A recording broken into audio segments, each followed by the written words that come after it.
Magandang hapon, Pilipinas. Malubha ang pinsalang dala ng super bagyong Yolanda sa Kabisayaan. Isang araw din tayong nawala ng komunikasyon sa Samar at Leyte, partikular sa Tacloban City. Maging ang mga kalapit na lalawigan po ay nawala na rin ng kuryente at komunikasyon at hanggang ngayon po sa unang pagkakataon ipapakita namin po sa inyo ang pinsalang dulot ng pinakamalakas na bagyo ngayong taon. Samahan po ninyo kami sa mahigit 2 oras na balitaan at balikatan dito sa special coverage ng ABS-CBN ng bagsik ni Yolanda. Kahapon ng umaga huling nakapag-report ang ating kasamang si Ted Filon mula Tacloban City dahil winasak po ng bagyo ang telecom towers at linya ng kuryente na isolated ang syudad. Sa ngayon, nasa Cebu City na si Ted at narito ang kanyang eksklusibong report. Ted, kumusta ka na?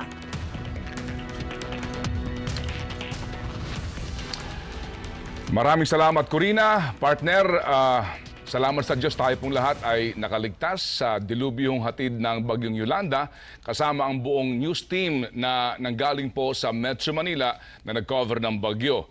Mga kapamilya, ang aking pong hatid na balita po, lalo na sa mga taga-Region 8, ay hindi po talaga magandang balita dahil po sa ito pong naturang kalamidad ay hindi talaga pangkaraniwan na bagyo. Ito po ay higit pa sa aking palagay sa super typhoon.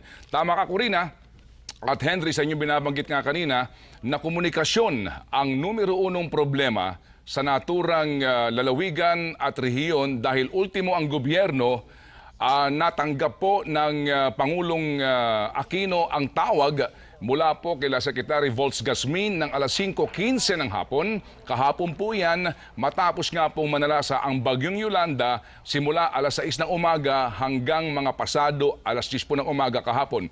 Ang video ho na inyo napapanood ngayon ay ang video na nakuha po namin magmula po na kami makalabas sa isang bahay po na na-wash out din nang dahil po sa lakas ng hangin at higit sa lahat, Corina, Henry, yung binabanggit pong storm surge na ngayon po ang inyong lingkod ay makapag-identify na na ang storm surge na ito, ang ibig sabihin po talaga nito ay paglamon ng karagatan sa mga lugar po na tabing dagat. Ang lugar na ito ay sa Barangay San Jose, Tacloban City. Ito po ay napakalapit sa airport. Kung inyo pong pagmamasdan ang mga mapa po ninyo, ang Tacloban City po ay pinaliligiran ng karagatan. Sa kanyang kanang bahagi po, kung kayo nakaharap, papunta ng norte, sa kanan po nito ay baybaying dagat. Harap po naman ng Samar. Sa kaliwa po naman nito ay baybaying dagat din. Ito po ay magmula sa kaliwa, sa kanan, sa likuran, puro po ito karagatan. Kaya po nang tumaas ang tubig ng dagat, nilamon po ang buong lungsod ng Tacloban. Itong video ito, mga kapamilya, ito ho yung meron akong nadaanan, Corina at Henry, na bangkay. At tinanong ko yung bata kung kaninong bangkay po iyon.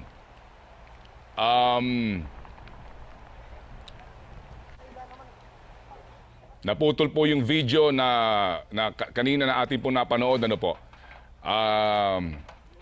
po yung bangkay na tinanong ko yung bata kanina kung kaninong bangkay yon. Ang sabi po nung isang batang kausap ko, tatay niya, wala pong gustong bumuhat. Kaya nung ito po yung aming buhatin, actually earlier sa video po nito ay nag-breakdown ang bata. Ito ho nakakulay orange, yan po ang ama ng batang ito. Pakinggan po natin kung maaari lamang ang aking pong panayam sa kanya. Sa kanya pong ama na inanod rin po ng storm surge, ng pagtaas po ng tubig dagat dahil ang kanilang kabahayan ay, ang kanilang pong tahanan ay nasa gilid mismo po ng Barangay San Jose, tabing dagat sa lungsod ng Tacloban.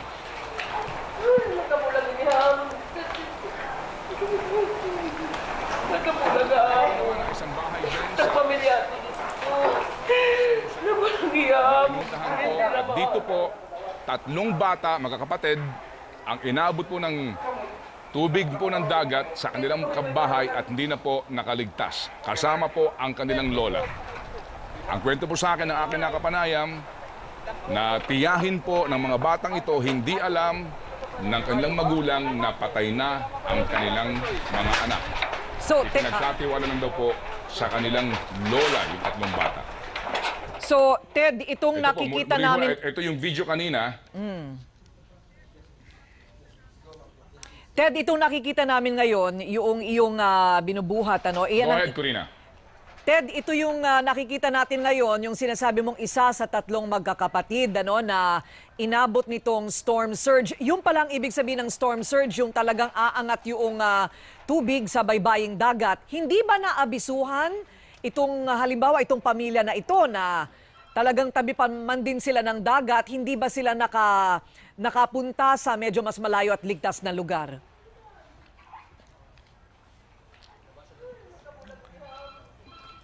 Corina, pagkatapos nga po ng dilubyong ito, napagtanto ko na kung ipatutupad ang force evacuation sa isang lugar na na-identify po ng pag-asa na magkakaroon ng storm surge, abay ibig sabihin, dapat buong Tacloban City ang nag-force evacuation. Dahil again, kung niyo pong pagmamasdan po ang ating mapa, paligid po ng Tacloban City, dagat yan kaliwat kanan, Corina. Kaya yung binabanggit pong storm surge, ang akala po natin, ito po ay pagtaas po lamang ng tubig mula sa dagat na hahampas na para bagang mga dambuhalang alon lang. Hindi po. Ang storm surge po, ang aking pong definition ngayon, matapos kami mismo po ay maging bahagi po ng mga naging biktima ng bagyo na ito, ang storm surge po ay tila baga mala tsunami na hatid ang napakalakas na agos ng dagat papunta sa isang lugar na laalamunin ang buong lugar at ang taas nito, Corina, hanggang 3 palapag ng gusali. Ganon kataas. At pagkatapos, babalik siya sa dagat at muli pang babalik ulit para bagang parehong-pareho ng ating napanood sa tsunami sa Japan, pero hindi po lamang ito as in pahampas na malakas, kung hindi tila baga parang parang tumaas ang tubig ng dagat at meron siyang current papunta sa dalampasigan, papunta doon sa lupa. Kaya ito po ang nangyari sa Tacloban City. Maaari ko po sabihin ngayon na ang buong downtown area ay malaki ang pinsala. Buong Tacloban City po tinamaan ng matinding dilubyong hatid po ng napakalakas na hangin at ultimo, yung mga loob na barangay, malayo na po sa kumbaga White Beach kung tawagin sa Tacloban City, inabot pa rin. Corina, ang magnitude ng problemang ito sa aking panayam po kagabi kila Secretary Mar Rojas at maging kay Secretary Volz Casmin is beyond our imagination. Ito po yung usapin ng biktima ng Pablo. Napuntahan ko din, biktima ng Sendong, na ito ho yung lugar na pinagsamang Sendong at Pablo, pero mas matindi pa. Dahil sa ngayon po, ang video na ating po napapanood ay galing pa lamang po sa lungsod ng Tacloban. Hindi pa kasama dito, Corina, lahat ng coastal towns sa lalawigan ng Leyte. Kagabi po, nakaharap ko ang isang gobernador na tumutulo ang luha at sinasabi sa akin na, Ted, hindi ko pa alam kung ano nangyari sa 40 pang bayan sa buong lalawigan ng Leyte dahil palo pa lamang ang napuntahan niya. Mga kapamilya, ang Leyte po ay merong 41 towns. 2 po ang lungsod dito, Tacloban at Ormoc. Ngayon, kung inyo pong babaybayan ang mapa, magmula po Tacloban hanggang Palo, hanggang Tanawan, Tolosa, Dulag, hanggang papunta po ng Mayorga, La Paz, MacArthur, Abuyog, lahat po ito coastal towns.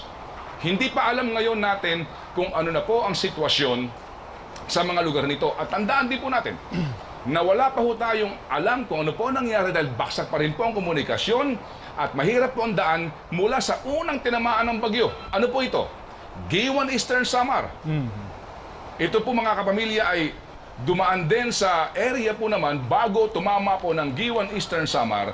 Dumaan pa rin po ito ng lugar kagaya po ng MacArthur, kagaya po ng Borongan na nahagip din.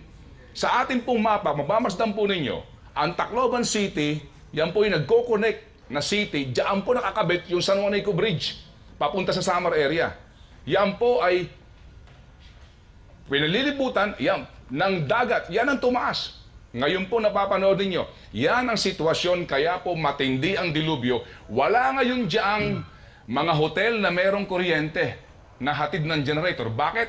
Lahat po ng generator ng mga hotel nalubog. Dahil nga po sa hindi nila inaasahan lahat.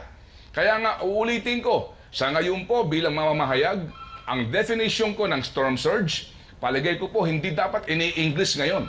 Dapat kapag binanggit po ng Pag-asa, binanggit po ng ating weather forecast, dapat ang storm surge ay identify natin na ito po ay hindi lang po alon, ito po ay dagat na magpupunta sa inyo. Ganun po dapat ngayon ang ating pong babala. Dahil uulitin ko, nagbigay po ng warning ng storm surge. Nag-report pa ako nung Thursday night, nakapalitan ko ng ugnayan si Kuya Kim, ang kanila pong warning, storm surge up to 6 meters.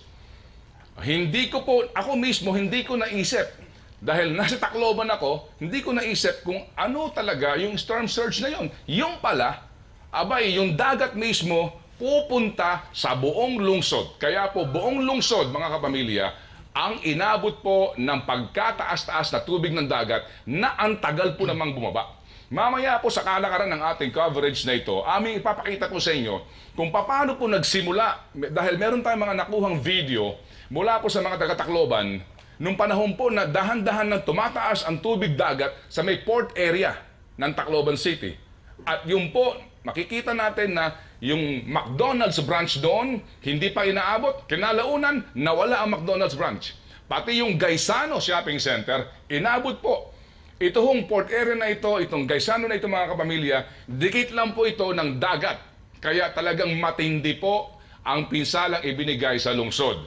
Ngayon, yung aking pinuntahan na yan, ito ho naman doon sa airport area. Kasi Corina, kung napupunta ka ng Tacloban, hindi ba? Pag landing mo sa airport ng Tacloban, dagat.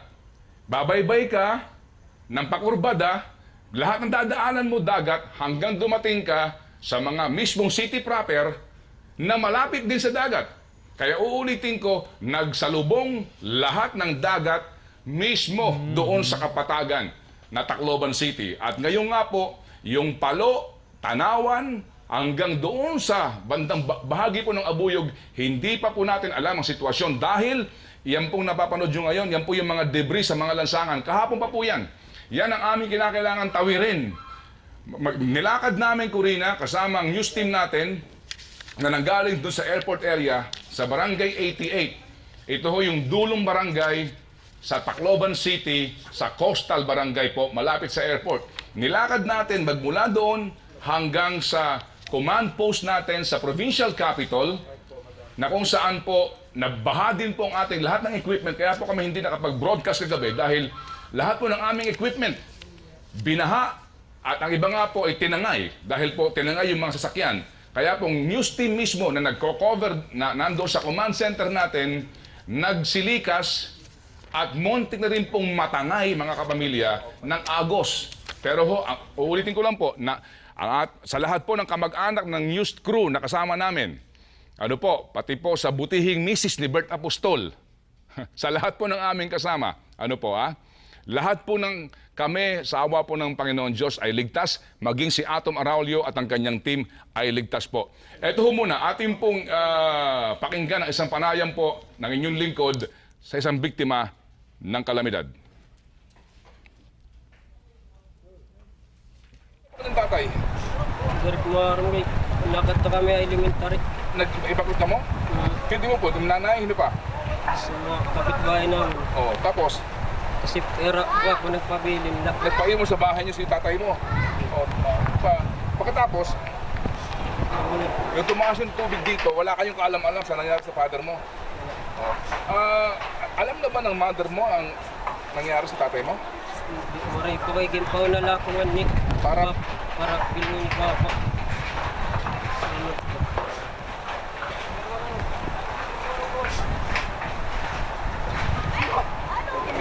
sino hinahanap mo? Hindi bibiling mo?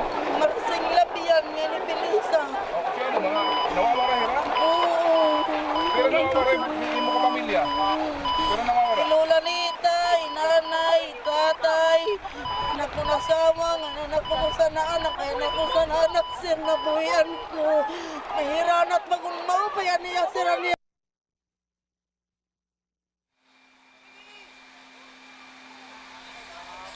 Yung pong babae na aking po nakapanayam, ang sinasabi niya, nanay niya, tatay niya, kapatid niya, nawawala. Yun daw anak niya ho, ay nabitawan niya. At nang siya po'y aming makita, para ho siyang zombie.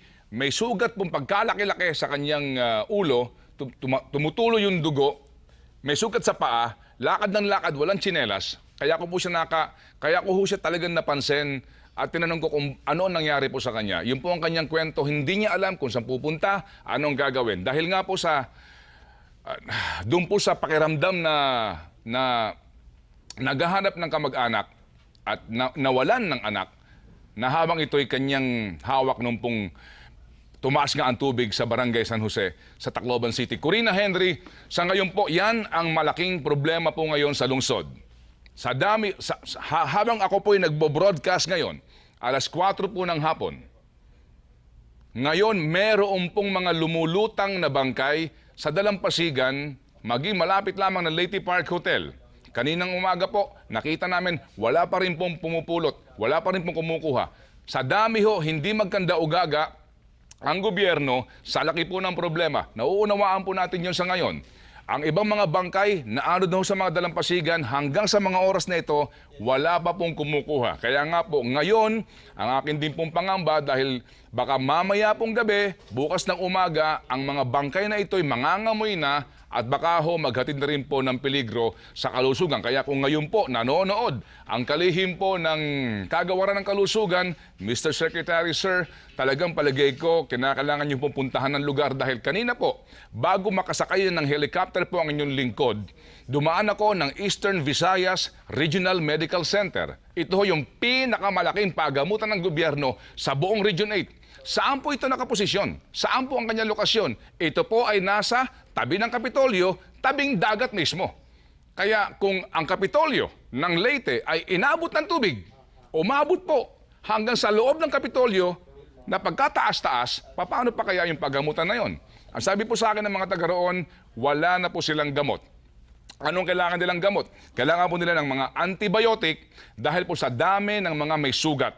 Marami din pong mga tao ang nasugatan habang naglalakad po sa kalye. Mga kalye may baha pa rin po at yung mga debris, katakot, pako, bubog at ano po mga nakakasugat. Ngayon po, yan ang problema sa pinakamalaking pagamutan po ng Region 8 mismo, Eastern Visayas Regional Medical Center na uulitin ko. Ano po, na nandoon mismo po sa gilid ng dagat.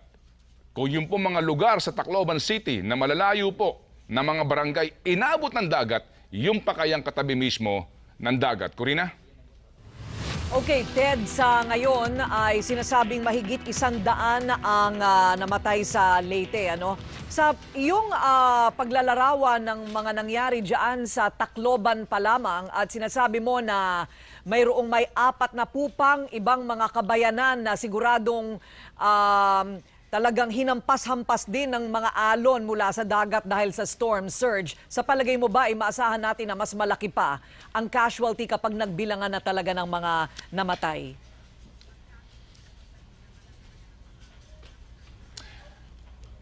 Corina, sa panahon na masimulan na ang clearing ng mga highway at magkaroon na ho ng komunikasyon, talagang tataas po ang bilang ng mga namatay, ng mga sugatan, at ng mga nawawala. Dahil sa ngayon, ang problema ho talaga ay ang kawalan po ng komunikasyon. Ultimo kagabi, hindi pa ho nakapag-uusap yung kalihim ng DILG, yung kalihim ng Defense Department, yung gobernador ng Leyte, yung City Mayor of Tacloban sa kawalan po ng komunikasyon. Dahil ultimo ang kalihim po ng Defense Department na mayroong satellite phone, limitado nga eh. Yung kanilang paggamit noong una at di pa ho nila nahawakan yung sat phone. At doon nga po din kami nakapasuyo. Kami nagpapasalamat po sa Red Cross na nagpagamit po sa amin ng satellite phone para maihatid po ang mensahe sa amin pong tanggapan na kami pong lahat ng mga naka-assign galing po sa Maynila na nag-cover po ng bagyong ito ay ligtas at yung aming pong mga problema, pangangailangan para po sa amin pong pagbo-broadcast mula po sa lugar na ito dahil nga po mga kaibigan, dahil nga po sa kawalan po ng komunikasyon. Yung pong RNG team namin, yung Regional Network Group, sila Sharon Evite, kami po ay nagplano gabi bago mangyari po ang unos na ito. Ang assignment po ni Sharon Evite ay Tacloban City, habang si Janet Ruedas po naman ay sa bayan po ng Basay, Samar.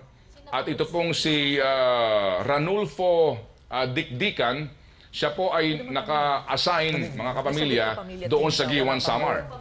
Bago po akong umalis kanina, wala pa akong informasyon kung ano ang sitwasyon po ni Ranulfo, habang si Janet po kanina, wala pa rin po akong informasyon, pero si Sharon Evite po daw ay nakamit po ng aming technical team habang sila po ay nagko-cover na ng aftermath dyan po sa Tacloban City proper. Kaya kami po ay nakakasiguro po na ligtas si Sharon Evite, and we pray na ang amin pong naipadala sa Giwan Eastern Samar po ay makatawid na at makabalik po ng Tacloban, dahil talaga pong aabutin siguro ng linggo bago makabalik po ang satellite o anuman pong transmission ng komunikasyon, mga cell site sa mga lalawigan na ito. Corina? Okay, Ted, may tanong sa'yo si Henry Omaga Diaz na ating kasama ngayon. Henry, go ahead. Ted, parang nakikita ko napakabilis yung pagtaas ng tubig, kaya hindi kaagad nakatakas yung mga naging biktima.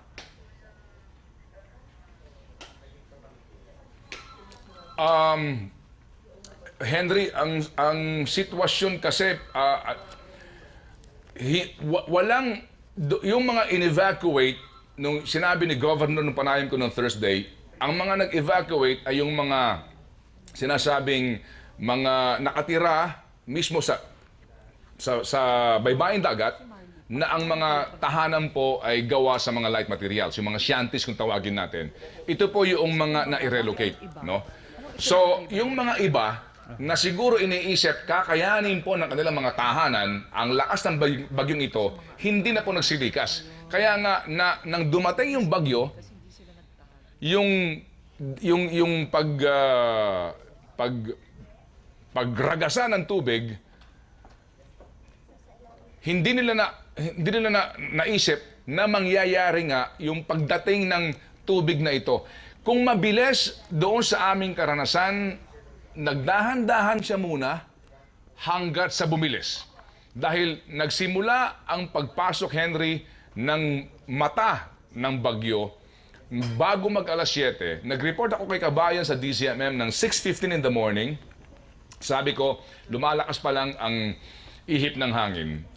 Alas 6:55, dahil ako'y conscious sa kanyang balita na pang alas 7, 6:55 in the morning, sabi ko, Kabayan, eto na ang mata ng bagyo. Tapos tsaka naputol ang aking report. Alas 7, wala pang tubig na nanggagaling sa dagat. Kami doon sa aming pinagtaguan, naramdaman namin yung tubig ng mga pagkatapos ng mga 30 minuto. At yun nga ang nangyari, tuloy-tuloy na ang pagtaas nito at marami ng mga ginawang evacuation center. Mamaya po, Corina at Henry, mapapanood natin kasi gusto ko po malaman ninyo dahil ngayon lang po ako nakarating sa Cebu City mula po sa Tacloban, at ang amin pong dalang mga materyales na video ay kinakailangan pa ho namin i-feed dyan sa Maynila. Kaya po as bawat ho naming feed, ito po yung aming ipapalabas po sa inyo. Mamaya ho, mapapanood nyo yung isang evacuation center. Doon po nagkubli ang mga bata, ang matatanda sa eskwelahan. Anong eskwelahan to? Ito po yung Fisherman's Village, Barangay 88, Tacloban City. Ito pong evacuation center na ito, na-withstand niya yung lakas ng hangin. Dahil naandun pa yung bubong intact pa yung building, Henry at Corina, pero hindi nakaligtas sa pagtaas po ng tubig galing sa dagat dahil lagpas po ng building yung taas ng dagat sa kwento po ng aking mga nakapanayam. Kaya kalunos-lunos po ang inyong mapapanood mamaya. Ito ho'y binablur down po natin para po hindi lubusan po ang makikita ho ninyo. Pero nakakaharap ko po ang mga bangkay na ito at talaga pong kalunos-lunos ang kanilang sitwasyon. Bata, matanda. Inabutan pa po namin na bumubula ang mga bibig ng dahil po sa pagkalunod. Naabutan po namin, nag-iiyakan ng mga kamag-anak dahil sila namatayan ng 3, 4, 5 miyembro ng pamilya. Henry? Okay, maraming salamat, Ted. Babalik kami para dun sa mga video mo. At pansamantala, yung panawagan mo lalong-lalo na dun sa DOH. Nasa linya na ata yung DOH, makakausap ni Kuring. Babalik kami, Ted. Maraming salamat.